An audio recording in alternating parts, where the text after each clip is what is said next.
Morning. So this isn't new. We have looked at the Stress Beaker and I've even done a video on it before. But what I'm seeing more and more, especially with some of my lady clients wanting to conceive and get pregnant, this can help us, or even as we're transitioning into menopause, kind of look at stresses in our lives. So obviously, and why I love the Stress Beaker, and we're using it on the retreat, I use it with my corporate clients all the time because it's such a good tool and it really empowers you to get proactive. So initially, things that you might put in your Stress Beaker, you might have financial things, like there might be something with your finances where you need to, that's causing you stress. It might be family, like where you've got people staying with you. It might be symptoms like bloating and foods causing inflammation. But as you get through all those initial symptoms, and some of those things are symptoms related and some of those are wider, like your life related, that you can't control.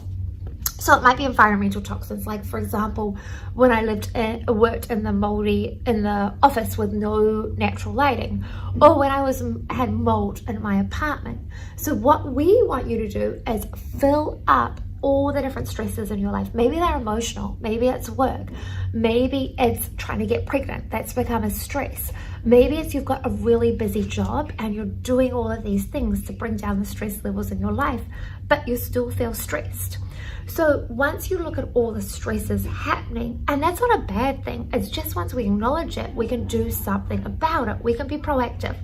So say you've dealt with all your physical symptoms, and now there's just a lot of emotional things going on. You've got some emotional things that you need to deal with, or just life has thrown you some curveballs. COVID would be one. And so then we go, okay, your Stress Beaker is filled up with all of these things that are out of your control. So how do you bring down the stress then when it's all genuine things that are not within your control? Easy. So if this is our Stress Beaker and we've filled it all up, guess what we go and do? We go and get a bigger jar. But how you go and get a bigger jar is by down the bottom, filling it up with all these areas of fun and laughter. So now the question to ask yourself is, what brings you joy? What brings you fun? What do you like doing in your life? And for some of us, especially when we're transitioning into menopause, this can be a harder question than we realize. In my family, a family belief is we don't have fun. We do laugh, but we work hard. We're there for others. We put others before ourselves. So that is a family dynamic that I grew up in.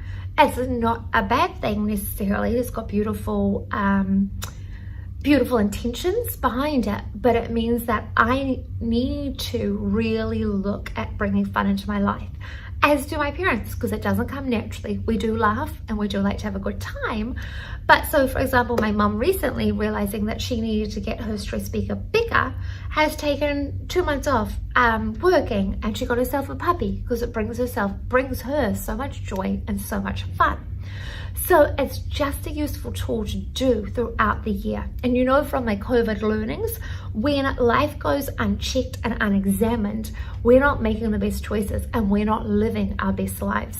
So we drop in and do this exercise continuously, because it changes. We want to, as our Stress Beakers go up and down depending on life and what life is throwing at us.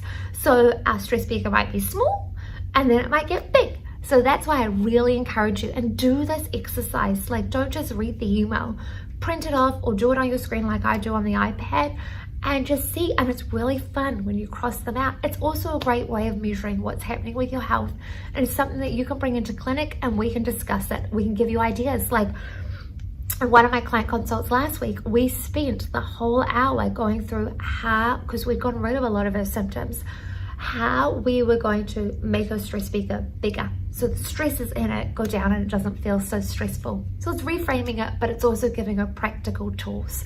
So what are you going to do today? What's in your Stress Beaker? What's within your control and what's not within your control?